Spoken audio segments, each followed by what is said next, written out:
Bien, Madame Laetitia, d'abord c'est moi, Laetitia.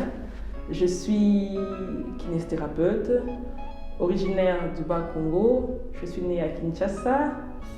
Et voilà, je suis membre de la comité provinciale des kinésithérapeutes aussi, kinésithérapeute à l'université William Booth et directrice de la méthode 3M. Eh bien, pour commencer, aux humanités, j'ai fait la section biochimie, biologie-chimie. À l'université, je suis allée faire la kinésithérapie. Et pour approfondir, je suis en train de faire la formation en continuité en ostéopathie, qui est une spécialisation hors la kinésithérapie, qui se développe en France et en Belgique. Donc voilà. Bien, pour tout dire, au début, ce n'était pas facile, parce que la vision a commencé depuis 2019, où dans mon service, j'ai observé que je recevais plus de sujets jeunes qui manifestaient des symptômes de vieillard. C'est-à-dire, vous allez voir un jeune qui manifeste une présence ou d'apparence physique comme si c'était une personne âgée de 60 ans, 70 ans, alors qu'elle faisait déjà à peine 25 ans. Alors, pour dire que j'ai été soutenue, oui. Au début, c'était difficile, personne n'y croyait. Alors, j'ai commencé à mener des études pour savoir, au fait, c'est quoi ce problème qui influençait sur la masse jeune et puis où ça a amené. J'ai commencé à côtoyer de grandes personnes, entre autres, professeur Roger Bimola.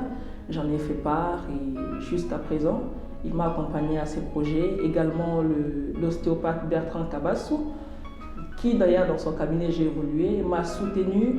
Et également, je cite Madame Géraldine, une patiente à moi aussi, m'a accompagnée dans ces projets.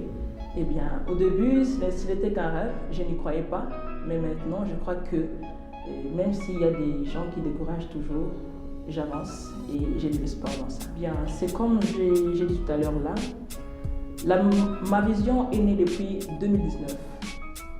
Alors, je voyais des jeunes, comme je vous ai dit, qui manifestaient les symptômes de vieillard. Alors, j'ai commencé à mener des études, question de savoir ça venait d'où et qu'est-ce qu'il fallait faire. Et aussi, j'ai remarqué que lorsqu'ils allaient dans les hôpitaux, on leur prodiguait des soins. Et vous allez voir, ils vont vous ramener tout un max de médicaments, mais qui après, on va toujours remarquer que la douleur persistait, ça ne partait pas. Et ça devenait de pire en pire. J'ai mené des études, ce n'est qu'en 2020 que j'ai remarqué que dans les cabinets où j'étais, il y avait une spécialisation qui s'est développée dont on appelait la kinésithérapie et ostéopathie. Alors j'ai suivi la vision de savoir c'était quoi l'ostéopathie et qu'est-ce que cela apportait dans ma problématique qui était de savoir le problème dégénératif de ce jeune provenait d'où. Alors c'est à partir de ça que j'ai tiré référence pour pouvoir mener ce chemin et en arriver ici. Et j'ai encore mené des études vu qu'en France, il y a une école qu'on appelle l'école des dos Mile 14. J'ai beaucoup approfondi dans ça et j'ai compris que c'était sur base de ma problématique qui est née cette école-là, école du dos, dont on a commencé à prendre en charge des problèmes du dos pour des soins durables et non récidifs. Alors, tenant compte de cette idée-là, tenant compte de cette idéologie que j'ai trouvée en France, développée, j'ai tiré ma référence pour dire que je peux en faire aussi une école du dos ici au Congo. Je pouvais faire une école du dos en partant de la vision reçue, soit de la vision adoptée par rapport à ce qui s'est passé en France. Alors, j'ai pris le nom école, j'ai maintenu le nom école, et puis j'ai rajouté à côté 3M. Alors, l'école du dos Mile 14 était composée de 7 techniques. L'école du dos 3M est composée de 3 techniques. Bien sûr, le 3 du chiffre. Et le M à la fin, c'est moi. M comme Madeleine, c'est-à-dire la méthode de Madeleine, initiée à l'école du dos à travers 3 étapes. D'ailleurs, pour bien éclairer, il n'y a pas cette idée-là de créer un service de kinésithérapie dans une université. Cette idée-là est uniquement ici à l'université William Booth, où on trouve un service de kiné qui fonctionne en collaboration avec le faculté. Alors, c'est déjà une particularité qui n'existe pas dans notre université. Alors pour moi, j'aimerais marteler un peu plus dans cette spécialisation qu'on appelle kinésithérapie, question de faire voir qu'est-ce qu'elle apporte à l'université, qu'est-ce qu'elle va apporter dans un milieu d'éducation, dans un milieu où on développe l'éducation de sujets jeunes. Alors, à travers mon idée, à travers mon école d'Ido, je vais faire la promotion de la santé, la promotion de comment utiliser son dos pour pouvoir se prévenir des maladies dégénératives dès l'université avant l'âge professionnel. Alors, je crée l'école du dos à l'université William Booth. C'est pour réveiller d'abord la conscience des sujets jeunes qu'il y a un danger qui est en train de nous guetter à travers la sédentarité qui prend place peu à peu depuis l'âge universitaire jusqu'à l'âge professionnel. Alors, je crois que ma particularité est déjà très importante.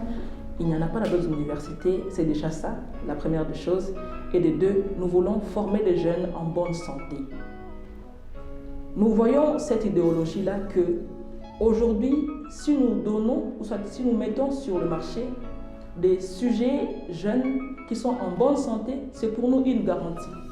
On leur garantit une durabilité de carrière professionnelle, mais aussi nous leur garantissons la santé. C'est juste ça notre particularité. Les difficultés sont que il n'y a pas bon nombre de Congolais qui aiment lire, qui aiment s'intéresser dans des réalités qui existent aux alentours. On tient compte de la malaria, on tient compte de la typhoïde, on tient compte du sida, mais on ne tient pas compte de la médecine physique. Ou soit on ne tient pas compte de l'état physique. On ne peut pas contenir les organes internes sans pourtant avoir la partie physique. C'est déjà ça, notre problématique. Le squelette, à travers la posture, maintient l'équilibre du corps. Les gens ne connaissent pas ça. Alors, lorsque vous essayez de parler sur une réalité qui existe déjà dans le monde, c'est comme si on ne vous entendait pas. Tellement que ce sont des pathologies qui ne se soignent qu'à l'état grave. On ne tient pas compte que cela pouvait commencer quelque part et aboutir à de complications très graves. Alors, les gens ignorent, c'est l'ignorance qui fait en sorte que je puisse avoir des difficultés pour avancer. D'abord, les gens ignorent, et puis les deux, on vous étouffe pour dire que c'est une maladie qui existe déjà. Les arthroses, ce sont des pathologies qui existent déjà, on connaît sous forme de rhumatisme. Existe déjà. On a cherché à trouver des solutions, on a beau chercher, on n'a pas trouvé. Qu'est-ce que vous allez ajouter sur base de ça? Pendant que vous essayez d'apporter une innovation, déjà on vous décourage. On ne vous encourage pas. Mais dès que vous allez suivre vraiment votre idée et dire que je vais sortir quelque chose, c'est là que vous allez réussir. Donc c'était ça la vraie raison qui a vraiment essayé un peu de d'étouffer notre vision, c'est que c'est de l'ignorance des gens qui est vraiment immense, quoi. Non, Madame Laetitia n'est pas au foyer. Ma position serait celle-ci. Si je dis oui, j'arrête ma carrière, j'arrête ma vision, je ne sauverai pas le monde, je ne sauverai pas tout un tas d'une population en train de souffrir. Je ne serai pas égoïste. Alors, je ne dirai pas non, je ne dirai pas oui, mais je vais négocier avec messieurs pour pouvoir marcher sous une même vision et d'atterrir sur des objectifs que j'ai toujours voulu que nous puissions avoir dans l'intérêt de l'évolution de mon pays. Bien, si je peux répondre à cette question, c'est que j'ai toujours dit qu'il y a des périmètres, il y a des niveaux dans lesquels on doit classer la femme par rapport à la parité. Il y a d'autres niveaux où la femme ne peut pas être comparable à l'homme.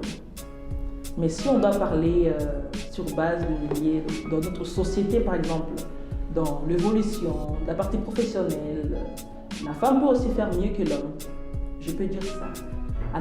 Sur base de la partie professionnelle dans le territoire social, là ça peut aller, mais dans d'autres paramètres, je ne pense pas que la femme pourrait être égale à l'homme.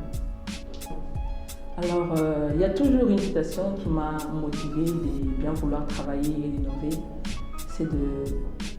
c'est dit par le recteur de l'université William Booth, mon chef, le recteur de l'université William Booth, je cite M. Roger Bimola-Mampuya, a toujours dit à nous de créer un monde bien, à nous de créer notre propre objectif, à nous de créer notre propre évolution dans un monde de concurrence. C'est à nous d'innover, c'est à nous de faire mieux dans un monde où tout le monde se bat pour donner quelque chose. Et moi, je dis que la femme peut donner quelque chose. La femme peut faire quelque chose, aussi comme nous avons vu la réalisation du robot roulage. La femme peut faire en sorte que le monde change, la science change, que le monde de la réhabilitation change. Donc je dirais, à nous de créer un nouveau monde, à nous de créer un développement dans un monde de concurrence.